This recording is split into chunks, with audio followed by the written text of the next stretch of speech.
बात करेंगे त्रुटियों को व्यक्त करने के विभिन्न तरीकों के बारे में, अर्थात different ways to express an error. तो किसी भी मेजरमेंट से जो त्रुटि आती है, कोई भी मेजरमेंट हम करें, क्योंकि कोई भी मेजरमेंट पूर्णतः शुद्ध नहीं होता है, कुछ ना कुछ त्रुटि उसमें हमेशा ही बनी रहती है। तो जो त्रुटि आती है उस त्रुटि को हम विशेषकर 3 तरीके से प्रदर्शित कर सकते हैं, जिनमें जो पहला तरीका है जिसको हम कहते हैं एब्सोल्यूट एरर, यानी कि हिंदी में इसको बोलेंगे हम निरपेक्ष त्रुटि। निरपेक्ष त्रुटि। तो जब भी हम मेजरमेंट करेंगे और मेजरमेंट करने से जो रिजल्ट निकलेगा उस वैल्यू को हम कहते हैं measured value. Measured value quantity की जो हमने मेजर की है, या हिंदी में कहेंगे हम इसको प्रेक्षित मान। तो इस मेजर्ड वैल्यू और उस क्वांटिटी की जो ट्रू वैल्यू होती है, ट्रू वैल्यू, इसका जो डिफरेंस होगा, इस डिफरेंस का जो मैग्नीट्यूड है, उस मैग्नीट्यूड को हम कहेंगे एब्सोल्यूट एरर। अगर सपोज दैट जो मेजर्ड वैल्यू है वो कम है, ट्रू वैल्यू ज़्यादा है, तो इसका डिफरेंस नेगेटिव होगा। तो जब हम मैग्नीट्यूड की बात करेंगे तो हम नेगेटिव साइन को छोड़ देंगे, यानी जो एरर है उस एरर की न्यूमेरिकल वैल्यू कितनी है, that numerical value is called as absolute error. अगर मान लीजिए जो फिजिकल क्वांटिटी हम मेजर कर रहे हैं वो है x, वो है x, तो इसकी एब्सोल्यूट एरर को हम डेल्टा x से रिप्रेजेंट करते हैं। तो इस तरह से हम कह सकते हैं कि जो हमारी एब्सोल्यूट एरर है ये मापी गई राशि के प्रेक्षित मान मीन्स मेजर्ड वैल्यू और उसकी जो ट्रू वैल्यू है यानी वास्तविक मान है उसके डिफरेंस के परिमाण, दैट इज मैग्नीट्यूड के इक्वल होती है। और अभी बताया हमने इसको हम डेल्टा एक्स है जो डेल्टा एक्स से रिप्रेजेंट करते हैं। तो इसका जो दूसरा तरीका है, एक तो ये है कि जितनी हमारी एरर आई उसको हम सीधा सीधा लिख दें उसकी न्यूमेरिकल वैल्यू को, तो वो होगी हमारी एब्सोल्यूट एरर। दूसरा तरीका है हम एरर को अनुपात यानी कि रेशियो के रूप में लिखें, तब हम उसको कहते हैं रिलेटिव या फिर फ्रैक्शनल एरर। तो रिलेटिव एरर को हिंदी में हम कहेंगे आपेक्षिक त्रुटि, आपेक्षिक, और फ्रैक्शनल के हिसाब से हम इसको कहेंगे भिन्नात्मक, आपेक्षिक या भिन्नात्मक त्रुटि। फ्रैक्शनल नाम से ही क्लियर है, ये फ्रैक्शन के फॉर्म में है। जैसे किसी भी क्वांटिटी का हमने मेजरमेंट किया और हमारे पास जो एरर निकल कर आई, क्वांटिटी x है तो उसकी एब्सोल्यूट एरर को हमने लिखा डेल्टा x, और उसकी जो ट्रू वैल्यू है, ट्रू वैल्यू, तो ये हमारे पास एब्सोल्यूट एरर और ट्रू वैल्यू का जो रेशियो होगा उस रेशियो को हम कहेंगे आपेक्षिक या भिन्नात्मक त्रुटि, अर्थात रिलेटिव और fractional error. Means the ratio of the absolute error, the ratio of the absolute error to the true value of the measured quantity is called relative error और फ्रैक्शनल एरर। मतलब कि जो हमने राशि जो क्वांटिटी मेजर की है उसकी निरपेक्ष त्रुटि और उसका जो वास्तविक मान है उसके अनुपात को हम कहेंगे आपेक्षिक त्रुटि यानी कि रिलेटिव एरर। तो ये हुआ हमारा रिलेटिव एरर। और तीसरा जो प्रकार है इसका, जिसको हम कहते हैं परसेंटेज एरर, यानी यहाँ पर एरर को हम परसेंट में जो है डिस्क्राइब करते हैं। जैसे अभी हमने बताया रिलेटिव एरर, रिलेटिव एरर क्या था, हमारा फिजिकल क्वांटिटी की एब्सोल्यूट एरर और उसकी जो रियल वैल्यू है या ट्रू वैल्यू है उसका जो डिफरेंस है, ये है हमारा रिलेटिव एरर। तो रिलेटिव एरर को अगर हम परसेंट के फॉर्म में लिखें, रिलेटिव एरर को परसेंटेज के फॉर्म में लिखेंगे तो फिर हम उसको कहेंगे परसेंटेज एरर। और किसी भी नंबर को या किसी वैल्यू को परसेंटेज में कन्वर्ट करने के लिए या परसेंट के फॉर्म में निकले के लिए हम क्या करते हैं, उसमें 100 का मल्टीप्लाई करते हैं। 100 का मल्टीप्लाई करेंगे तो हमारा जो रिजल्ट होगा वो परसेंटेज में होगा।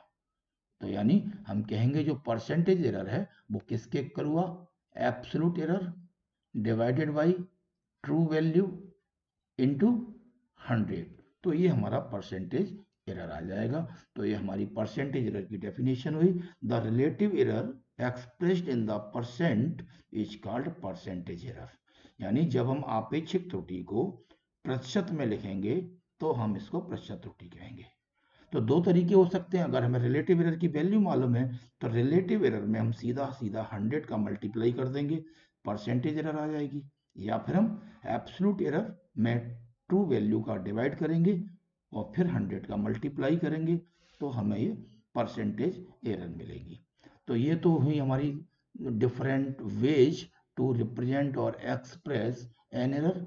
First one is absolute error. So it is the magnitude of the difference between measured value and true value. यहाँ पर एक बात नोटिस करने वाली है, एब्सोल्यूट एरर में हमने लिखा कि जो ये मैग्नीट्यूड है किसका, measured value minus true value का, ट्रू वैल्यू का। हम इसको इस समय उल्टा भी लिख सकते हैं, हम इसको true value minus measured value भी लिख सकते हैं, क्योंकि जो रिजल्ट होगा वो न्यूमेरिकल वैल्यू होगा, पॉजिटिव नेगेटिव साइन के फॉर्म में नहीं लिखी जाती है। तो अगर हम इसको true value minus measured value लिखेंगे तो भी हमारे रिजल्ट पर कोई अंतर नहीं आएगा। तो मेजर्ड वैल्यू और ट्रू वैल्यू का जो डिफरेंस है उसकी न्यूमेरिकल वैल्यू जो हम सीधा सीधा लिखेंगे तो वो एब्सोल्यूट एरर है। और जब रेशियो के फॉर्म में लिखेंगे यानी कि एब्सोल्यूट एरर में ट्रू वैल्यू का डिवाइड देंगे तो वो हमारी रिलेटिव एरर हो जाएगी। और जो रिलेटिव एरर होगी उसमें जब हम 100 का मल्टीप्लाई करेंगे तो वो परसेंटेज एरर होगी। तो ये तीन तरीके त्रुटि को व्यक्त करने के लिए। अब इसी पर हम एक न्यूमेरिकल देख लेते हैं। न्यूमेरिकल है कि the value of acceleration due to gravity small g at a place is 9.8 metre per second square. यानी किसी एक जगह पर जो एक्सीलरेशन ड्यू टू ग्रेविटी यानी कि गुरुत्वीय त्वरण होता है उसकी वैल्यू है 9.8 metre per second square and a student measures its value as 10.0 metre per second square.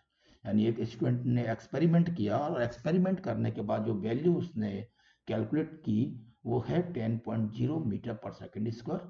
So we have to calculate the absolute error and the relative error and the percentage error. जो student ने जो measurement किया है उसमें कितनी absolute error है, कितनी relative error है और कितनी परसेंटेज एरर है, ये हमें यहाँ पर कैलकुलेट करना है। तो यहाँ पर हम देखें जो एक्सीलरेशन ड्यू टू ग्रेविटी है इसकी जो है मेजर्ड वैल्यू कितनी है, measured value of g equal to कितना है 10.0 मीटर पर सेकंड स्क्वायर। और इसकी जो ट्रू वैल्यू जो हमें गिवन है, true value is 9.8 meter per second square. These two values are given in this numerical. So now we have to calculate. The first one is absolute error. So absolute error यानी कि निरपेक्ष त्रुटि, इसको हम कैसे निकालेंगे absolute error. सो ये हो जाएगा हमारे पास measured value minus true value और इसका मैग्नीट्यूड। तो हम यहाँ पर देख रहे हैं मेजर्ड वैल्यू हमारे पास जो है 10.0 माइनस ट्रू वैल्यू है 9.8 और इसको हम सब्ट्रैक्ट करेंगे तो आ जाएगा 0.2 और यूनिट क्या होगी metre per second square. Absolute error की यूनिट हमारी वही होगी जो उन क्वांटिटीज की है, क्योंकि ये डिफरेंस है और जब हम दो क्वांटिटीज को डिफरेंस निकालते हैं तो उसकी यूनिट भी हमारे पास वही रहती है। ठीक है, अब सेकंड है हमारे पास रिलेटिव एरर। Relative error. और इसको हम कैसे कैलकुलेट करते हैं? Absolute error divided by true value.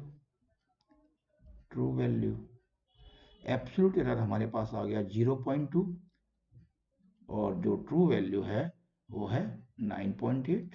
So we can write it as 1/49।